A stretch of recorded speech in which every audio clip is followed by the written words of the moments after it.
And so when I go sailing, it's for sailing. And boy, Texas 200, and that's one thing you could pick my brain about because I have become a student of that. I'm not an old timer by any means, but I enjoy helping people learn what is needed, necessary, and what to expect. Welcome to the Passages from the Heart podcast, a podcast featuring real people sharing real stories about adventure out on the water.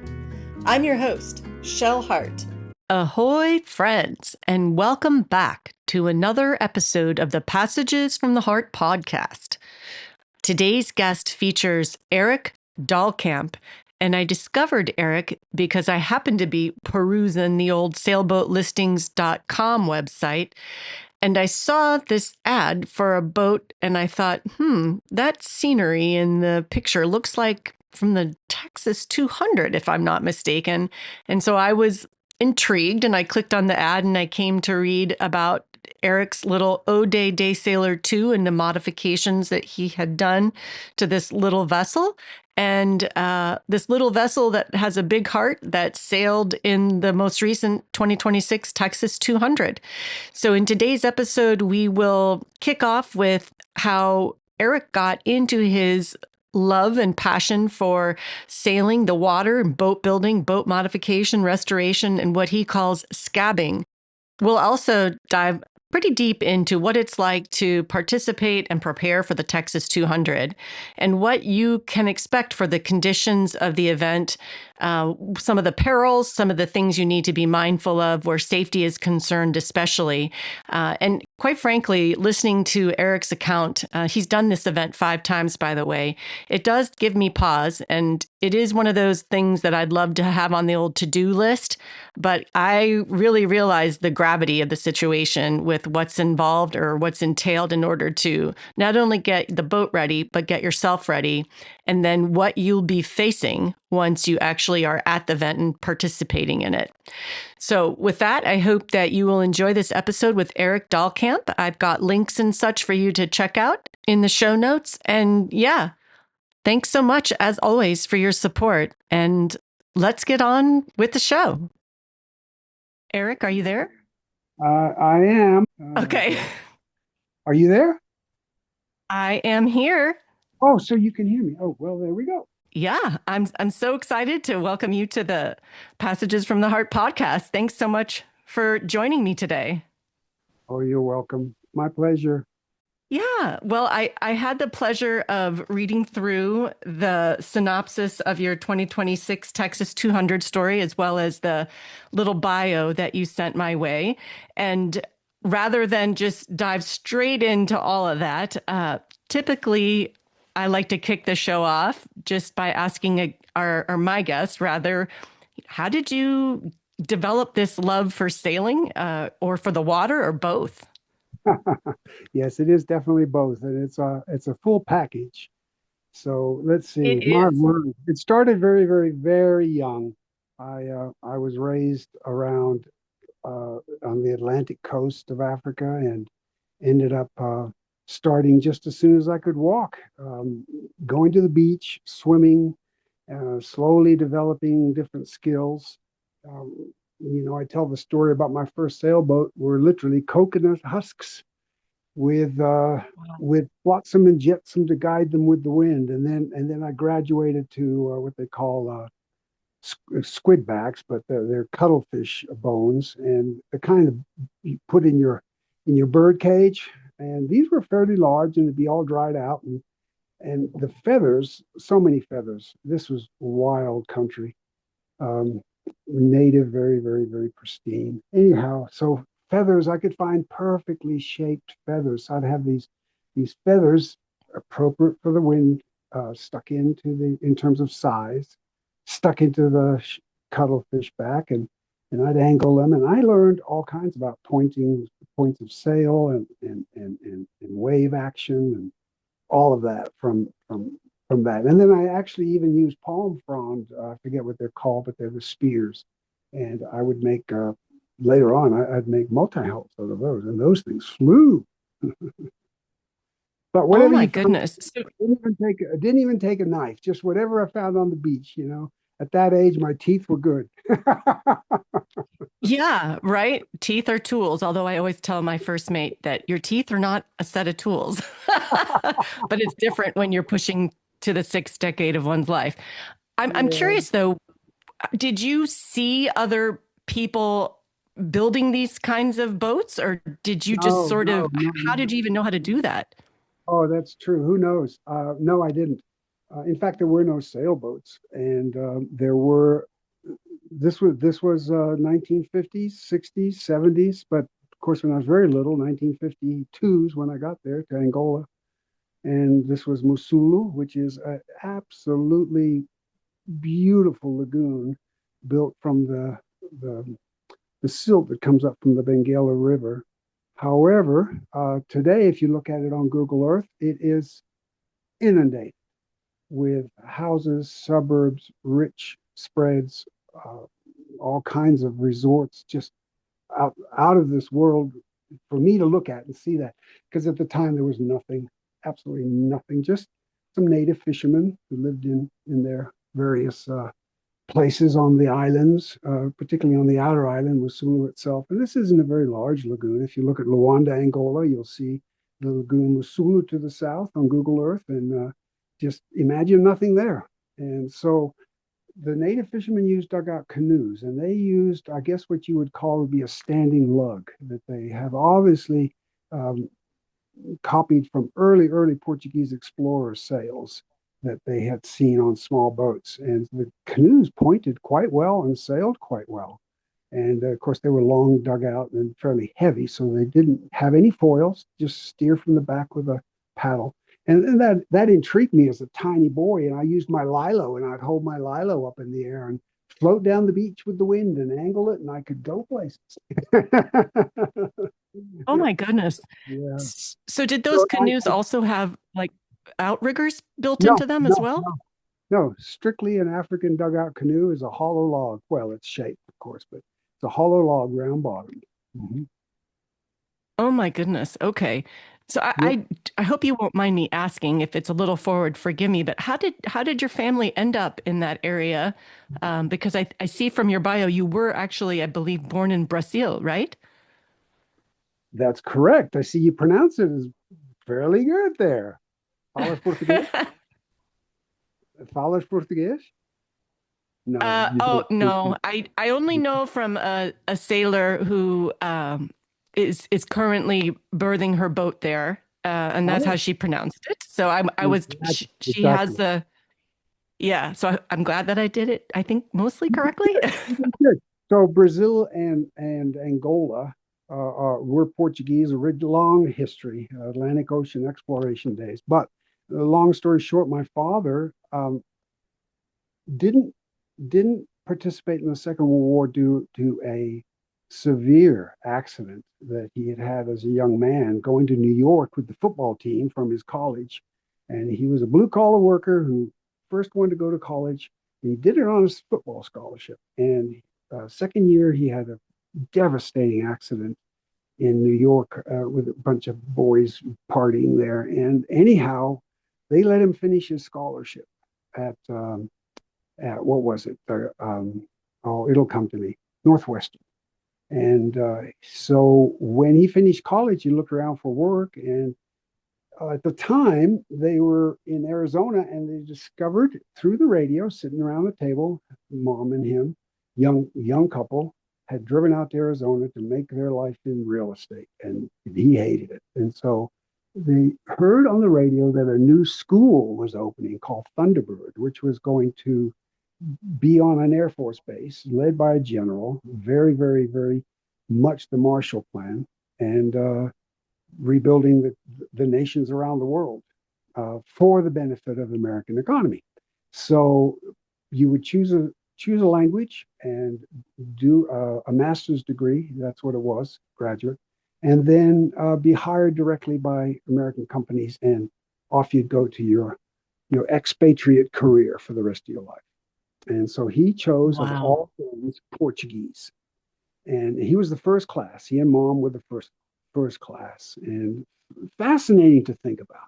And off they went to Brazil, to Rio, and he was a traveling salesman throughout Brazil. 2 years later, or 18 months later, he got a promotion and was sent to Angola because of his Portuguese. And we lived in Angola. So we lived in Angola under the colonial rule period and watched that collapse. And then I went to school in Cape Town because there were no schools, English schools in Luanda after 11 years old, because Mm. parents had brought a teacher over from parents and a bunch of other people had brought a teacher over from England, and so we had a little school up to 11. There was one room with everyone there, 18 girls and me. Oh, wow. Okay, wow. Later on, there was Yeah. a few other boys, but that's how it started. It was fascinating. Anyway, so I think I forget what I was answering, but the parent, that's right, his career. So he ended up working for Texaco. Texaco hired him, and he went on to become the general manager in Angola and had multiple offers to leave Angola or leave Luanda, and refused everyone and stayed his entire career all the way through the Cuban crisis, which was after the war began, the War of Liberation in '61. The Mm. Cubans moved 76 and assisted there was a tribe, there was a civil war at that point. Uh, Long story, history is long in Africa and bloody. And he stayed to the very end, and we left in 1976. I had left a year prior, basically. Right. Okay. Yeah. Yeah. So, oh, go ahead. I'm sorry, I interrupted. Oh, I was just going to say, when the Cubans moved in, they nationalized everything as communist, and they assisted the current government to get power. So a lot of interaction with South Africa and invasions and all kinds of different wars going on from 1961 until 1976, and then from 1976 until the early 90s was the Civil War. So Angola had Mm. war the entire time that I knew it. Uh, Although when I became 11 is when it started, and that's about the time I tuned into what was going on outside of my house. And then it is still to this day depopulated due to the slave trade. 350 plus years ago now, 400 years ago. Yeah. So Mm, my Angola, goodness. but we had it in a beautiful time, and of course, as a white boy in a colonial environment, I had the run of the place, and my brothers and others. So we went all over the country, did everything you can imagine to familiarize ourselves with Southern Africa, including German Southwest Africa at the time, which is now Namibia, and that has its own war of liberation. And we were hitchhiking through through these countries during these periods. We just thought nothing of it.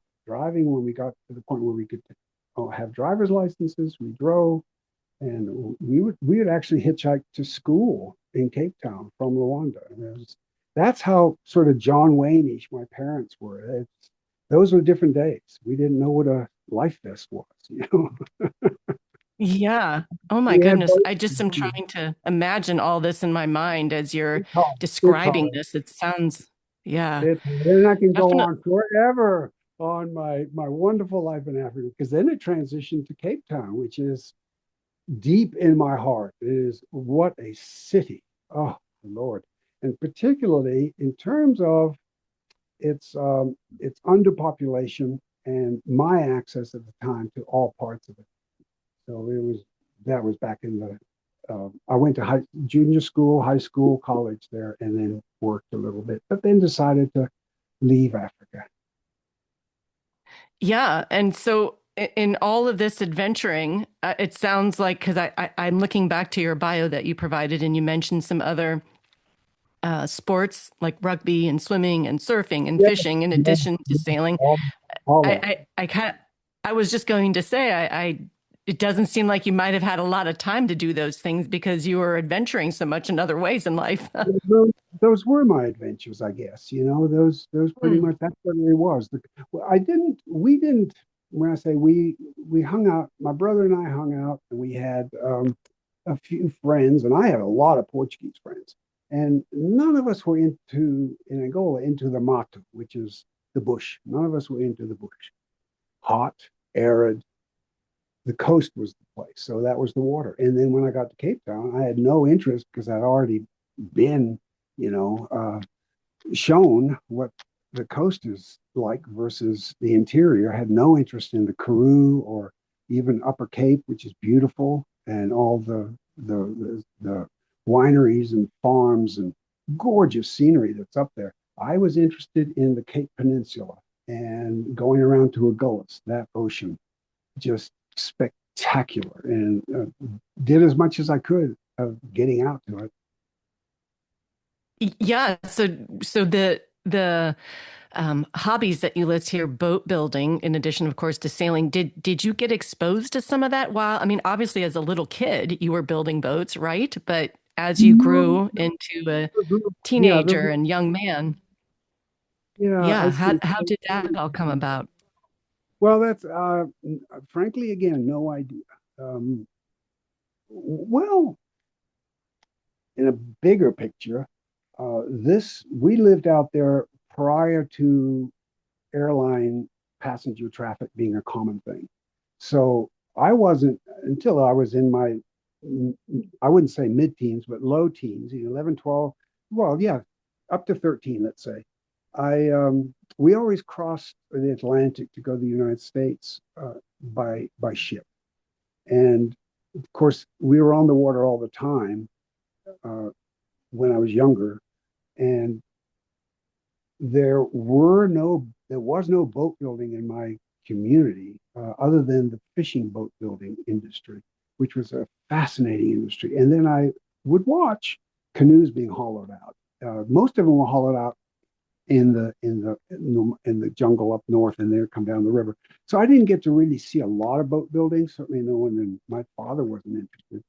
But it just the boat itself is what captured me, and the life that the boat gave you.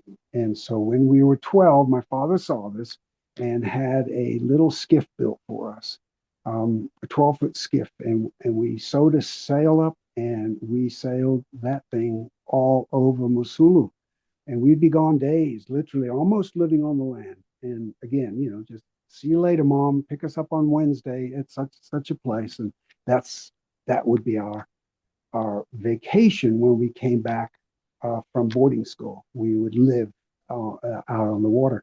So boat building was just a way to get to the water, and then I became landlocked, and and and so I ended up not being able to do much sailing. So I still had the love for the boat and the life that gave me. So I started what I call scabbing, which is I don't build from plans. I just take something either from scratch or modify something that's production and make it into something that suits me. Because generally speaking, where I live, I can't find anything that I would be interested in. I have to make it. Yeah, and are you referring to where your home base is now? Is that why? I Right. mean, And being and I lived in Hawaii for a while and did some boat building there, as a matter of fact. But that was in a very tumultuous transition in my life. And so I didn't really take advantage of the boat that I built, which was a gorgeous 20-foot catamaran that is just, in my mind, it just had lines to die for. And she sailed well, and she needed no foil other than the rudders, dual rudders. And we made that out of a piver hull. And that was my first um, introduction to scabbing, and just taking something and molding it into what you want it to be. And so um, anyway, it's just been like that ever since, whether I'm on the water or off. Um, and I took a huge hiatus because I woke up at 30 years old from being this literal beach bum, and discovered that I had no career, no real education, even though I'd gone to college. It wasn't sellable in the United States as a graphic artist, and I didn't want to do that anyway at that time. So I went back to college, and this period of time of developing that career from 30 till about 43 or 45 with no boats. And then we had moved to Utah due to life experiences and so forth. And my wife's family is from Utah, and that's where we came. oh, And okay. I went to college here again at 40 something and graduated and went straight into a civil service career from that as a result of that degree. So it paid in spades. But one day I was traveling, or not traveling, just going for a Saturday ride and we went out to what's called Antelope Island. At the time, it was Great Salt Lake high water, and it hasn't been that high ever since. So in the 80s, early 80s, and late 80s and 90s, early 90s. Anyhow, and I walked up on the hill that's out there, which is a beautiful island. They keep buffalo out there, and they made a causeway and made it a state park. So you just drive out and enjoy the island in the almost middle of the lake, but it's not quite. But when I climbed to the top of the hill and looked out, I saw an inland sea, which I didn't know existed there. I'd been living in Utah about a year by that time, and I saw this inland sea. And my goodness, it was huge, 30 miles across, and I don't know, 50, 60, 70 miles long. I just amazed. And I started back into boats instantly, and I haven't stopped. I had goosebumps as you were describing that. I was looking at trying to understand a bit of the Great Salt Lake and its history and some of the satellite imagery from, I guess I'd say 40 years ago and to present day. The lake level has really dropped considerably there now, correct? Correct. It's a travesty. So we're losing the lake, and there's multiple reasons. Primary reason is agriculture, and Yes. but we're losing the lake. It is arid. We're in a extended drought of going on. It's going to be a 300-year drought in my estimation, because when they look at rock samplings along the Colorado River, they can see 300 years drought, 300 years drought, short windows of wet. And so we have entered that long drought. It is devastating. So they've had to pull all the boats out of the Great Salt Lake Marina, which, by the way, it got an interesting history. It's one of the very oldest out west here, the Great Salt Lake Marina. Anyhow, it is without boats. Everything's on the hard. The lake is much like Salton Sea out there in California and other lakes around the world, like in Turkey and elsewhere, is becoming a dust Yeah. bowl, and that dust bowl is extremely bad for the lungs, for the human, for any living thing. And so the arsenics and the various chemicals that blow off of that just pollute downwind awful. And that is the beginning of it. We didn't get any snow cap last year. We don't get snow cap like we used to. The runoff, even if there were enough reaching the lake, wouldn't be enough because of that, because of the drought. But it's not reaching the lake because there's no master plan. And that master plan ought to be something that is just absolutely followed with a 400 to 500 year vision. There isn't any. It's develop, develop, develop, build, whether there's water or not. Farm the heck out of it, primarily hay, which just gobbles up Yep. water. And the population, it's the fastest growing state in the country, as I understand. So and very few communities restrict lawns. It's just have at it. So the reckoning's coming. The dams are down to where they practically at the dead zone, where they practically no longer produce hydroelectric power. And when that happens, the West and its major hubs of population are in a world of hurt. So we Well, have I am. irrigation and all kinds of other things hitting it, but the industry and the lack of vision or comprehension that you do need to be a little social about some of these things and plan around I worked for land management companies. I worked for the Bureau of Land Management, and I worked for a U.S. Forest Service. And the U.S. is one of the very few countries in the world, the only one, I believe, that has attempted, being undermined dramatically over the last several years. But the point is, it manages the watershed through the Forest Service, and then the off run and the distribution, or rather the saving of it through the Bureau of Reclamation, and then the distribution to its to the human need through the Bureau of Land Management.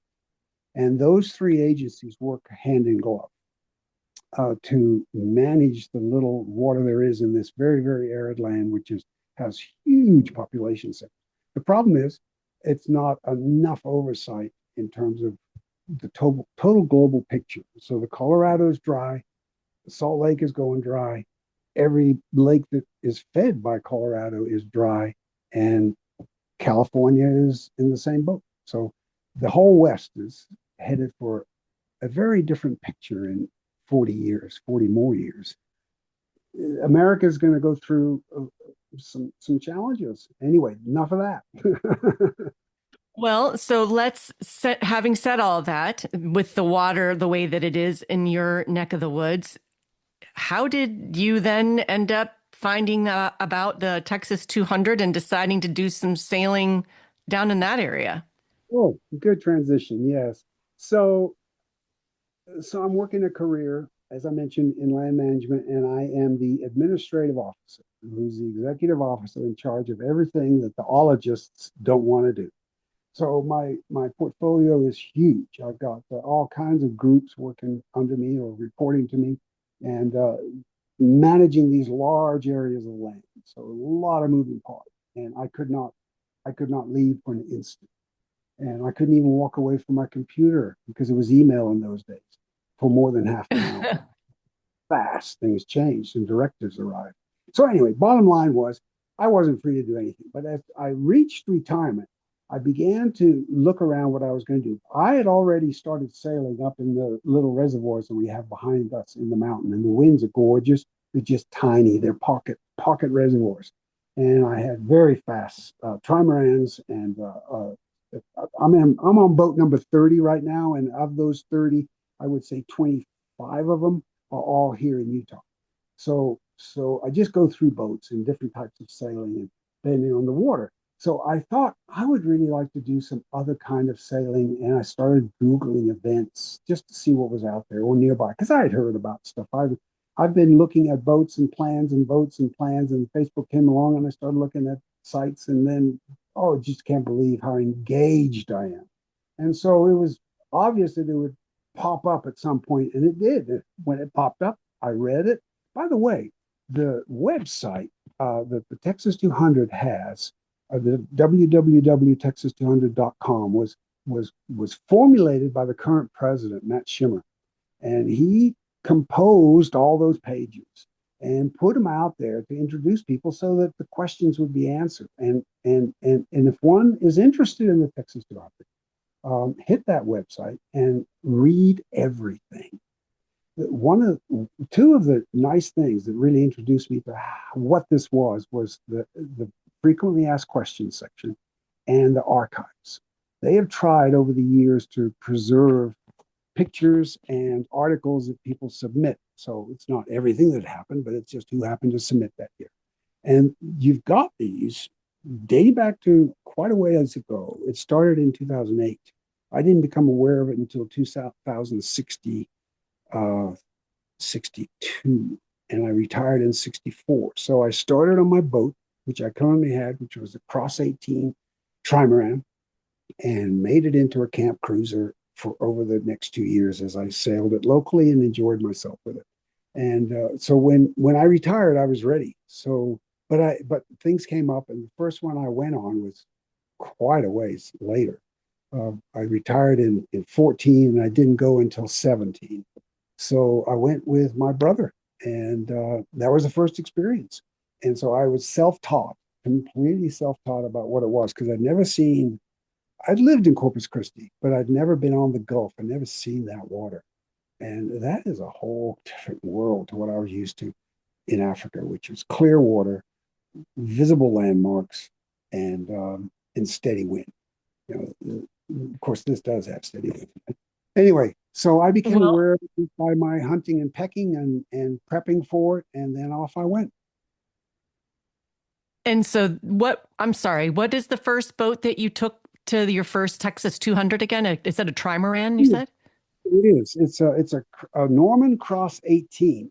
When I lived in Hawaii, I came across a line drawing of a sail plan of a Norman Cross 18. Norman Cross was a 1960s, 70s designer of trimarans, home-built plywood, and folks just took to them like I would travel the world, and they were all different sizes. His smallest was an 18, and I've never been a man of means. It hasn't bothered me a bit, but I've never been a man of means, and so I do not have room or money or anything else to manage a big boat.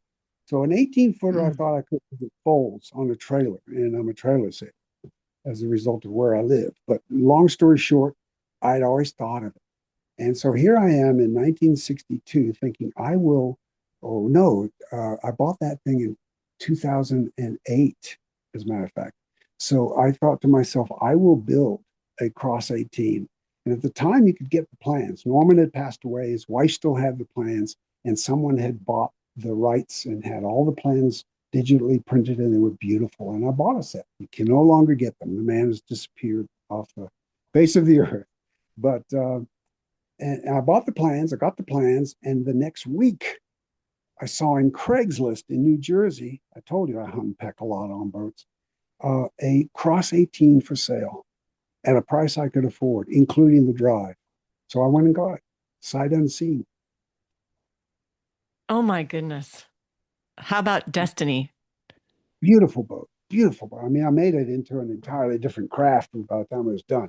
I mean, she was the man who had built it over a 20-year period, just pecking at it. But it was in his front room the majority of that time. He finished it, he launched it. His wife got sick, terminally ill, Oh no.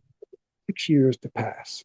He parked that boat and never took it out again and sat by her side and tended to her. And he died just 18 so months after she did. A broken heart, I imagine. And the boat never saw the water again after its initial launch, maybe a couple of times. The family didn't know what to do with it. It was parked somewhere in the garage of the family holdings, and they finally decided to list it. And I got a few pictures out of them, but they weren't very communicative because they didn't know what it was. And when I got there, I Right. realized the master builder, an engineer. The boat was overbuilt. It was gorgeous. The paint job was beyond anything I can do because it was sprayed with two part and fabulous, and every engineering part was excellent. And anyway, I re-rigged it and converted it to a camp cruiser and sailed it for 12 years or so. Beautiful boat. And and you still have it, or did you find a new captain for her? Oh no, I'm a one boat man. So that was like 25 boats ago. And Yeah. yeah, so that was 2008 or something. And Well, and I don't have it, no. But I did find, oh, let me tell you, interesting story. I decided to do the Everglades Challenge with it. And I had a friend who had done the Texas 200 twice with me now, 17 and 18. And we decided to do the 2020 Everglades Challenge. I prepped the boat. He lived in Austin. I drove down and to Tampa, which is a haul, and took the boat, and we met and we put the boat together and we took off and had one day's glorious sailing. And I got food poisoning, and my food oh poisoning was no. so bad that the cramps, I dehydrated as a result of food poisoning, and then the cramps hit, and my I tore myself up so bad I had to have double hernia surgery when I got back to Utah. And Oh my goodness. in the driving, it was hell. But I got one day out, and that was it. After a year's prep on the Everglades Challenge, which is a huge undertaking, I could never afford to do that again. But in the meantime, I'd been trying to sell the boat, and I knew I was traveling through many states on the way to Tampa. So I advertised broadly, widely, as you do, and got a bite. And I said, let's meet. So he actually flew down with his son to Everglades Challenge and watched the departure, which is a whole wonderful experience. Line up on the beach, Le Mans start, push him to the high water or the low water mark at that time usually, and off you go. And it is a race and down to Key Largo. So he was there and he saw the boat and he fell in love with it, and I towed it from after my food poisoning. I towed it up to a friend in North Carolina and cleaned it up and did anything I needed to do to make it immaculate, which it already was, and it was COVID at that time, so there was no interaction between me and him. I drove home and left it at my friend's. He came down when COVID started to ease a bit and picked it up, and he has taken wonderful care. He's learning how to sail, so he's made a mistake or two, but he's corrected them. Shattered rudder, broken mast, things like that. Oh my goodness. Well, Wow. it Yeah. happens. Boats need maintenance, and you don't do certain things with them that you shouldn't, and so forth. But he learns, and he's sent me pictures. I would say it's been 18 months or so now of what he did. He did a 2-year refurbish of her, and she is better than I would ever have taken her to, in terms of appearance. Still the bones are the same. As I say, he was a master builder, and his wood is immaculately joined and preserved. So the boat will last. It's already as old as it is. 2008 is when I got it. It started being Mm. built in 2000, something like that. Anyway, so Yeah. getting up there. Wow. Gorgeous boat. And I sold it. And what did I move to? Oh, I forget now. Oh, yes. I decided I wanted a smaller trimaran. So I took a Snark, which I could find cheap, a little foam Snark, Sears and Roebuck thing, and made it into this Sure. beautiful 13-foot, eventually 14-foot trimaran, and did the Texas 200 twice with that. So I did it twice with Oh my crosswind, gosh. twice with my little 13-foot trimaran, which was a wonderful boat for that. Wonderful. Dry, Wow. carried. People would look at it, and some purists would badmouth it because she had to have a bit of a hull, to take a weight of a person's gear and water for a week, um, carry in, carry out through the back country there of the Texas coast, because it is isolated. Anyway, the boat did well, very well. And by the way, all my stuff, boat building, scabbing, trips that I've taken, all on YouTube. And I've tried to organize it a little bit into playlists. So you just put my name in, and my channel will come in, and you'll see crosswinds, and you'll see squirt, and you'll see this current one that I have, the O'Day, because that's when I was first given a little GoPro by my nephew. It was the first version, and so my early videos are grainy and awful. You can hardly see stuff sometimes, but that's what it is. Oh, well, the videos that you sent to me, the link, I mean, and found your channel. I mean, goodness, they're so exciting to watch when you're out on the water. And yeah, I Yeah, mean, and I you have a enjoy. really good following too. That's amazing that you've got a lot of followers, sharing Uh, in the journey, if you will. yeah, Armchair sailing, I guess. armchair sailing. That's just sorry. I'm just excited to talk about this. That is absolute fluke and no effort at all on my part.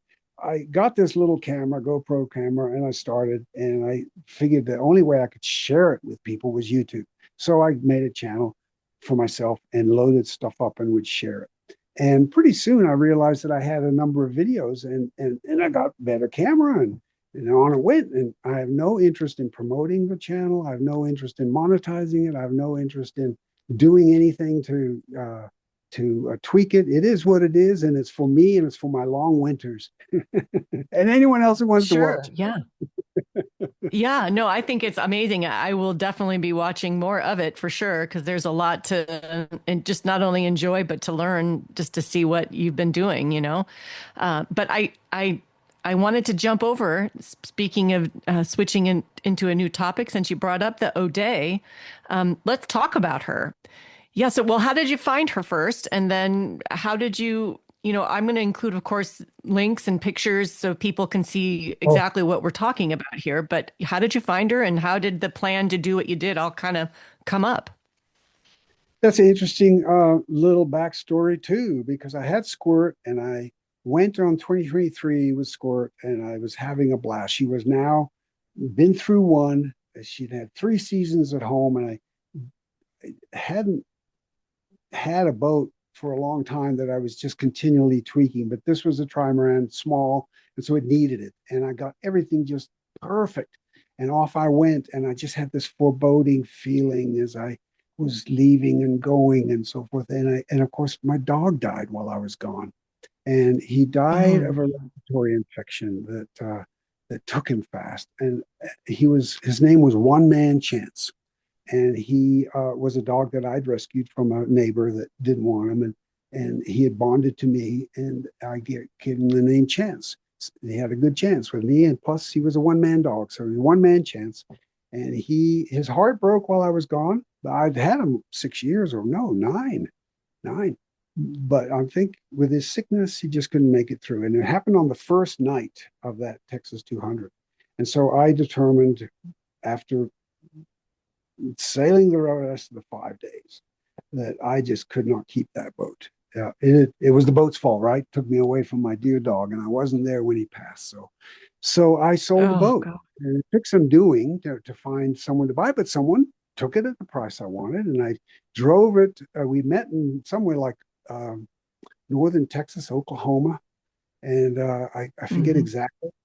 And he took the boat back to southern Texas with him, and I had money, and I also was east where the sailboats are. And I knew that I Yeah. had a short window of opportunity to find something. So I looked hard and found an O'Day Daysailer. My brother had one out in Cape Cod where he goes every summer. And I didn't know anything about him, but I called him, and he reassured me it was a good a good fun boat. And I ended up buying a used one, brought it home, looked at it, and said, "No, we got to do something about this." And started cutting. And 2.5 years The later, wheels were spinning. yeah, I have this beautiful camp cruiser that is one of a kind. And all that building is on my YouTube just because I take video of it for fun. Yep. Yeah. So with that particular boat, you said you didn't think that she would do as she was when you got her. And I don't know if I would describe it as, I guess I wouldn't call it a pilot house, but the coach roof is taller than it was initially or originally designed. And so what can you describe why did you end up designing her the way that you did? Were you looking just for more space, or what exactly was behind the design as she turned out? Well, Texas 200. I am a Texas 200 devotee simply because I can get there. It offers me the kind of sailing that I hunger for, which is long distance, watery horizon, and strong wind. And I get 4 or 5 days of that. Well, 5 or 6 days because they're 5 or 6 days long. And it suits me for the year. And then I come back and put her around a little back and forth tacking reservoirs, but that long distance sailing is essential to my soul. And so I had been on crosswinds. I'd been on a smaller trimaran, which was they're both fast and both fun. And I was a multi-hull sailor for years, so I just enjoyed the heck out of that kind of turn of speed. But I thought, I'm getting older. How old was I? I don't know. I was in mid 70s, and I thought I'd like a cabin.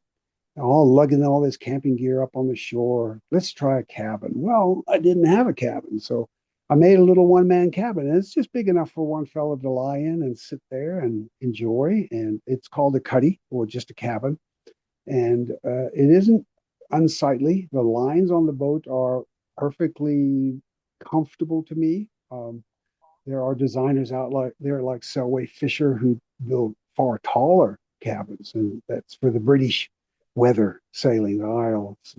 So most of that weather is a lot fouler than our dry weather out west here. But I wanted a cabin, and I put one on, and then it just went from there. It's just like, what do you do about safety? What do you do about flotation? What do you do about the rig? You've raised the cabin. You got to cut the rig down. What do you do about the foresails? I love foresails. So how am I going to fly a couple more foresails? And do I want a cutter? No, but we'll put two jibs up there and a asymmetrical. And I need an engine. I had to buy an engine, and it just went on and on and on. I need one big thing with expedition sailing solo, which is what I absolutely love.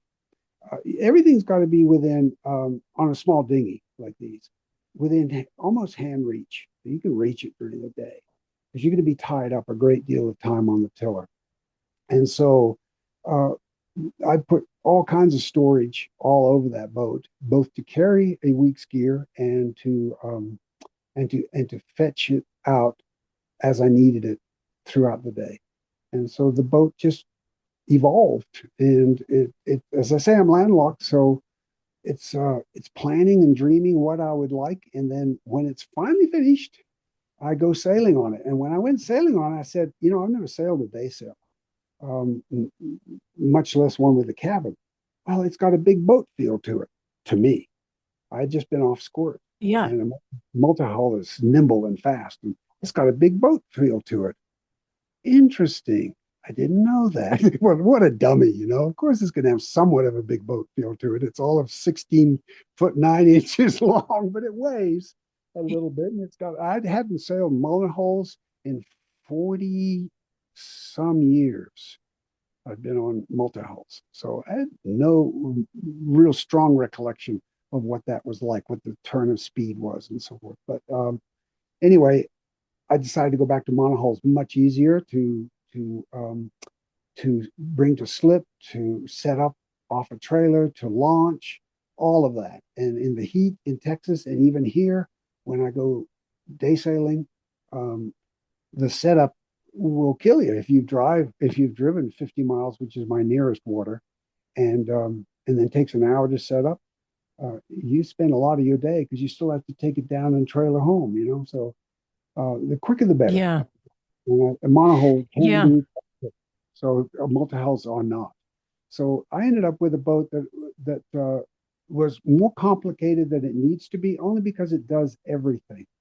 And I realized I want a very simple, put the mast in the hole and go sailing boat for my reservoirs. Right. I'll come up with the Argy 15 is what I'm going to build.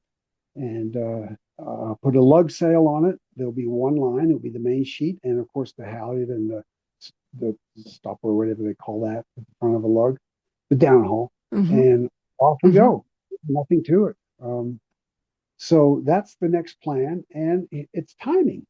You've got winters here all long, and you don't do anything if you don't have a place to work, and I don't.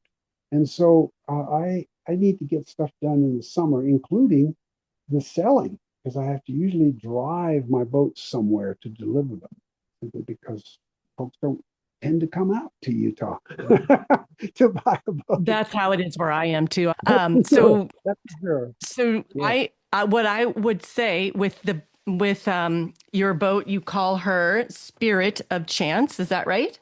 I do. I struggled with a name. You'll see on my older videos of her, she's called Oz, like the Wizard of Oz, and Oh. that was a play on O'Day Daysailer II. O apostrophe two. Well, when I looked at the two, it's a Z. So I said, well, I'll just call her Oz. And Oh, that's neat. he was going to be Oz until I just said, that's not right. It's not right. And I came up with the name, and the name is Spirit of Chance. Yep, for his sake. Well, I love the Bergie that you made, incorporating the image of your beloved dog and then the name. I guess your logo too with that. It just is, and I'll put this picture up too for people to see. But it's just, yeah, it's really cool. I really like it. Yeah. But anyway, you mentioned the Burgee. May I just say something about Burgees? Remember my graphic design schooling in Cape Town? So Yes. Burgees are very near and dear to me, because Texas 200 started in 2008, I believe. Yeah, 2008, to open their event Burgee, which they started a few years before. Every year they have a Burgee. You can buy it and fly it and keep it, and it's fun memory. And they had one fellow doing it for years, and then they decided to do it as a competition, vote on it. And I got a few, I think four now, voted on. But it takes a lot of design to get something that appeals to people, and a lot of rejects. So I ended up with becoming in my own mind, sort of this avid Burgee designer, and I spent a lot of time in winter designing Burgees for the heck of it. And so it was nothing for me to throw something together for my own boat. That's how she came about, that Burgee. Oh, I think it's like I said, I think it's so cool. I love it. And I love how you did the name of the boat, Spirit of Chance with the logo and then the Riverdale, Utah and the stars and the red, white, and blue to match her hull and her.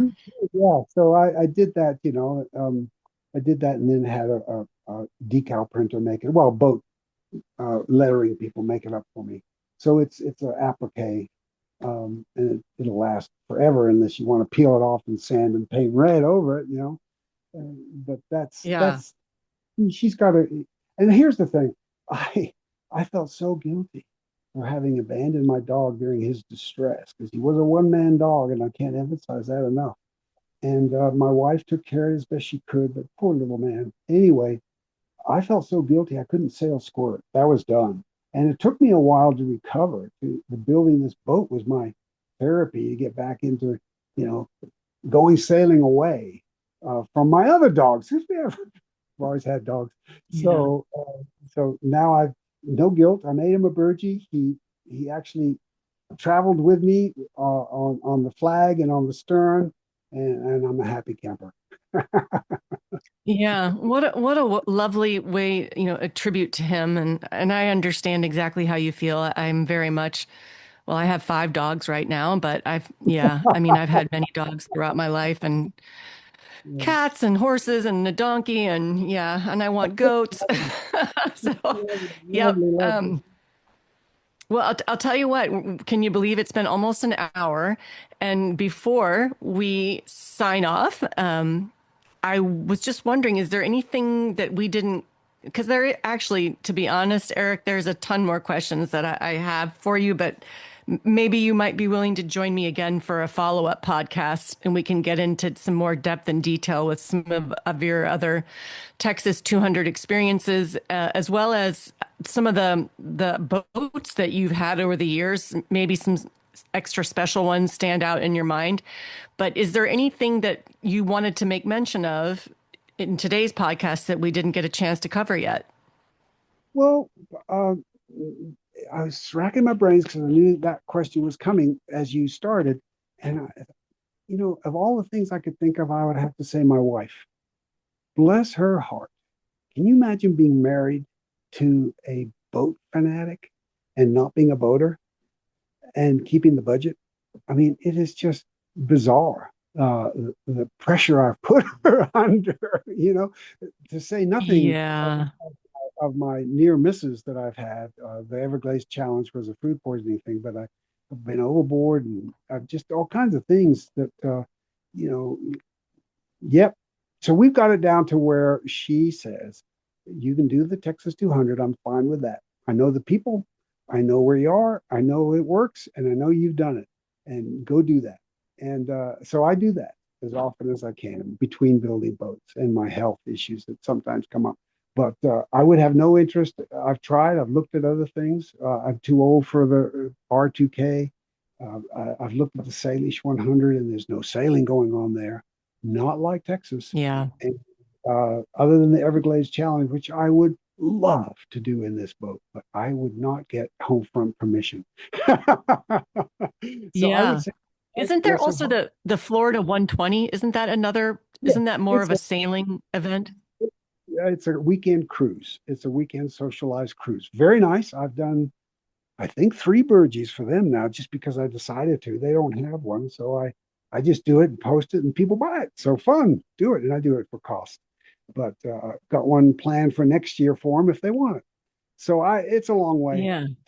for me to go for 3 days uh, on Yes. little islands. It'd be wonderful if I lived near, but I don't. And so when I go sailing, it's for sailing and boy, Texas 200. And that's one thing you could pick my brain about because I have become a student of that. I'm not an old timer by any means, but I enjoy helping people learn what is needed, necessary, and what to expect because it is such a mind blowing event that is open to everybody for pittance, $40, buys you your membership to join them.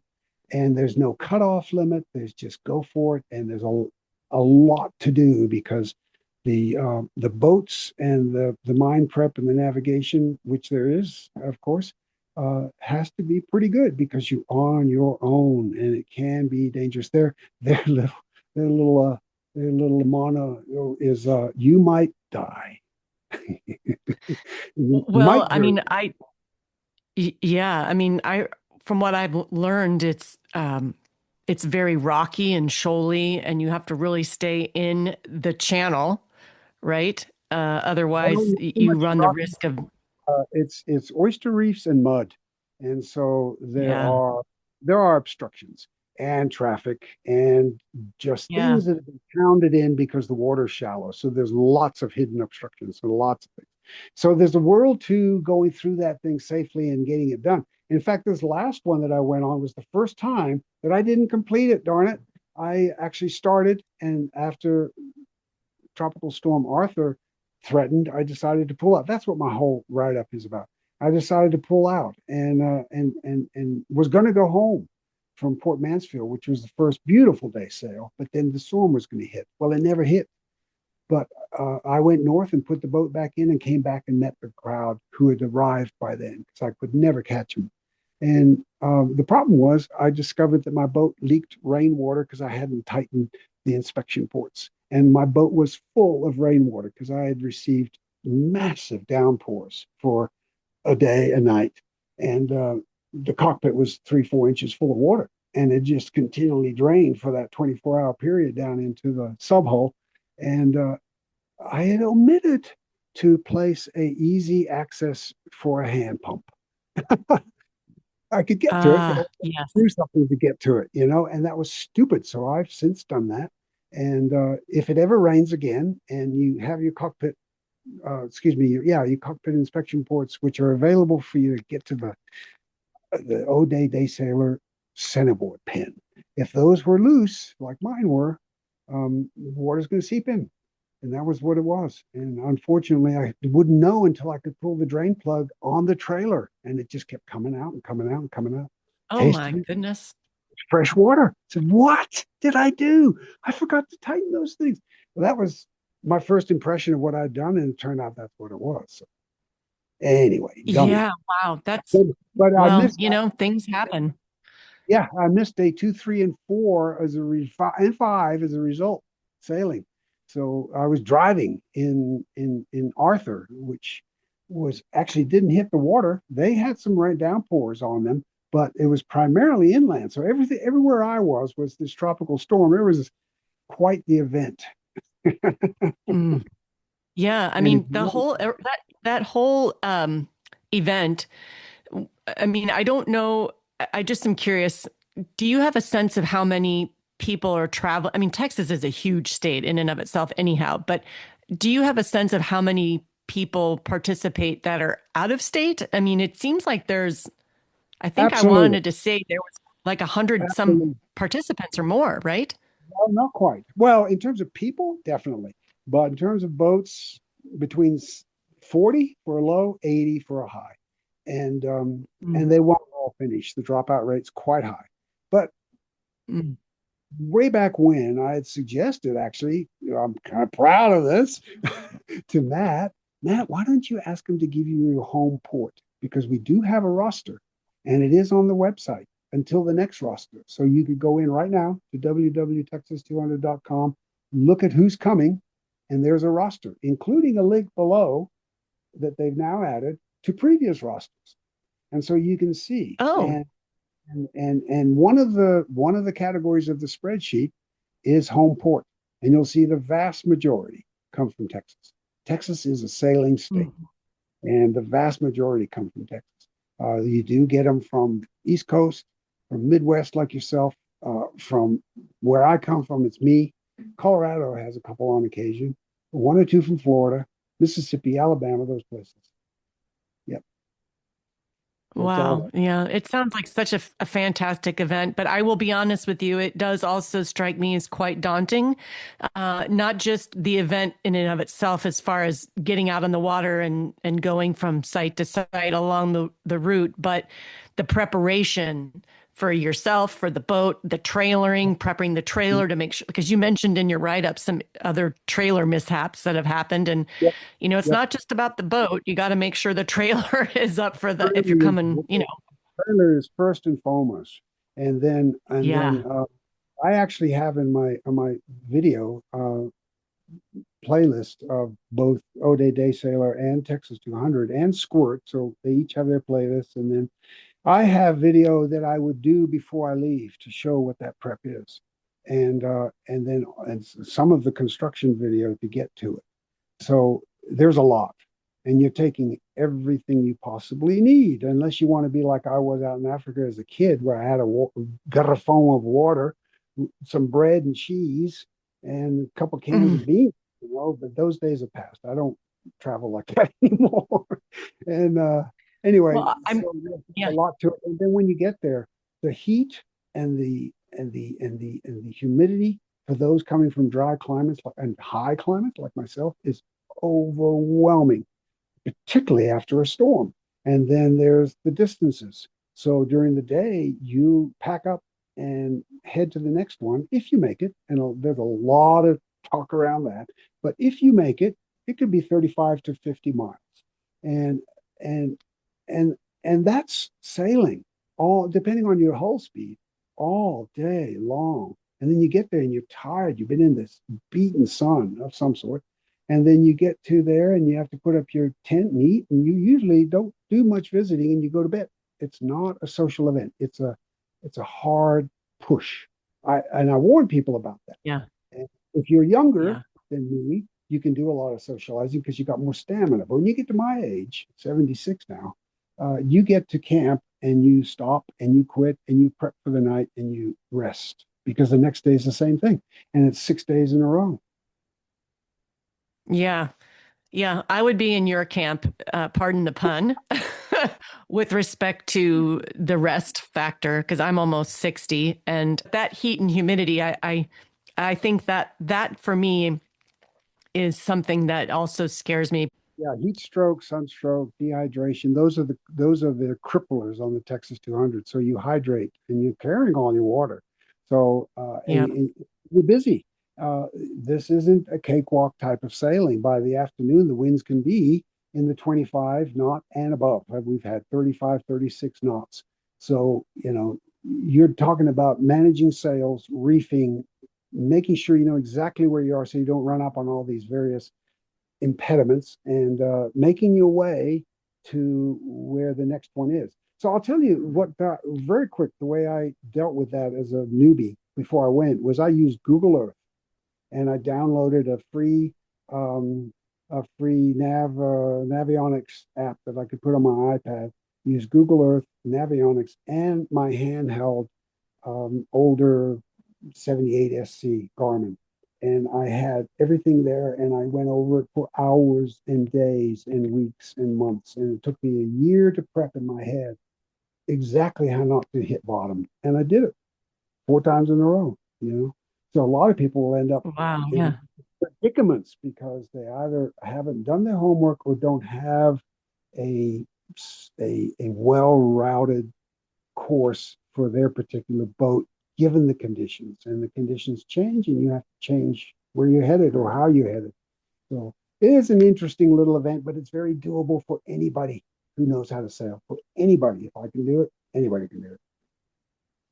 Yeah, well, that's encouraging to hear you say that because I do, like I said, it does sound somewhat as exciting as it would be. It does sound a bit daunting, and as due to the perils that you mentioned, I'll add one the last thing. up, You the do what's you do that? it once.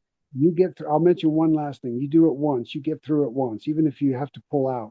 But if you actually complete it one time, the next time is a cakewalk, an absolute cakewalk.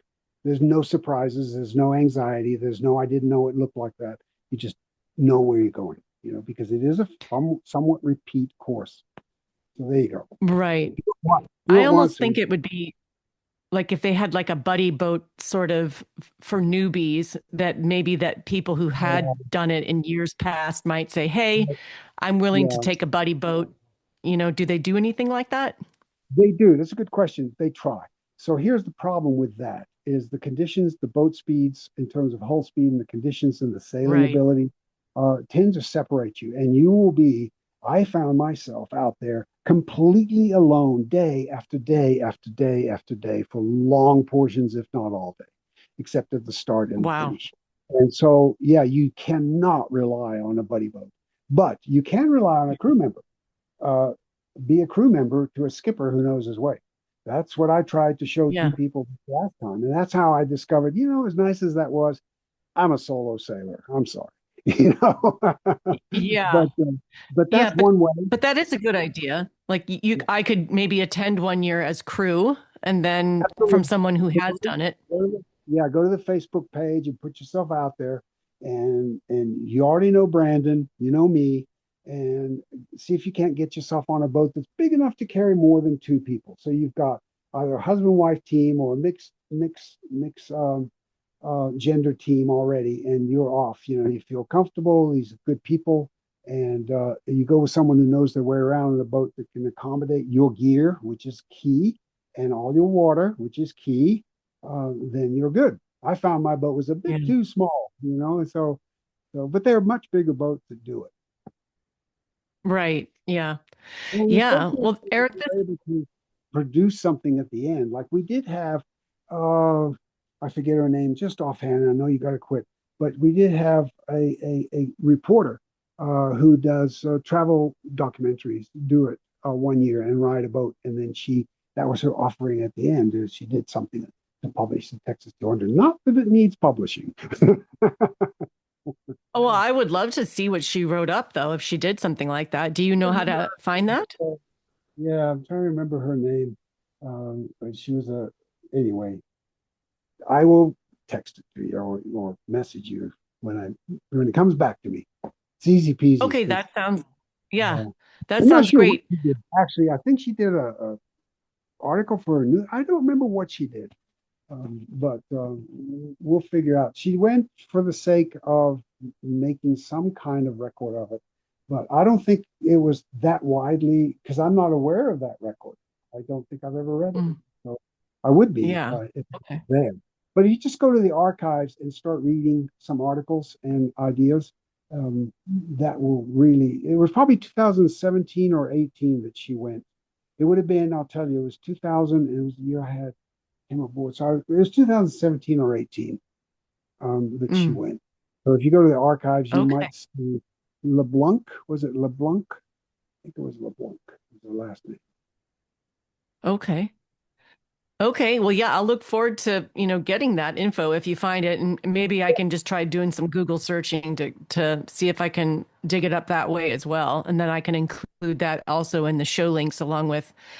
And speaking of that, before we do sign off, what aside from your YouTube, let's let listeners know what your channel is called. If you could tell people how to connect with you, find your adventures, and follow along, what are the best ways to do that? I guess there's three ways. One would be my Facebook page because pretty much I have a side of it that's for friends only, and then I have a side that is public, and the side that's public is all the boats stuff. And so it's just a scroll, stream of conscious scroll. But the other would be my YouTube channel. It's just my name, Eric Dahlkamp. The last would be YouTube channel. Oh, I did say that. So I was looking for her name. YouTube, Facebook, and it's there. It's there. It's coming. Texas 200 archives. So Oh, okay. yeah, so that would be where at least the stuff is that is very public uh, on www.texas200.com. But you will find a lot of other very neat stuff there too, and so that's under archives. And then the years I went were 17, 18, 22, and 23. Okay. And then you mentioned a Facebook page. Is that also under your name, Eric Dahlkamp, or how? What? Yeah, it's just my name. I don't have any fancy names for any of this stuff because I never intended it to be as wide as it apparently has become, Well, helping if you people would, stuff out. if you wouldn't mind sending me those links, then I can include those in the podcast show notes so people can, Sure, connect with you that way. sure, I can do that. Awesome. Sure. Okay. Well, I have to say I'm sad to end the conversation because there's so many more things I would love to get into with you when it comes to talking boats and sailing. You just can't shut me up. But I'll tell you what, so many thanks. So many thanks to you for taking time to visit with me today, Eric. I really appreciate it. Well, it's been a pleasure, Shel. Thank you. If you are enjoying my podcasts, please consider following and/or subscribing to my show. Your support truly means the world to me, as well as inspires me to keep bringing you stories from others out there with a passion for getting out on the water. Until next time, fair winds.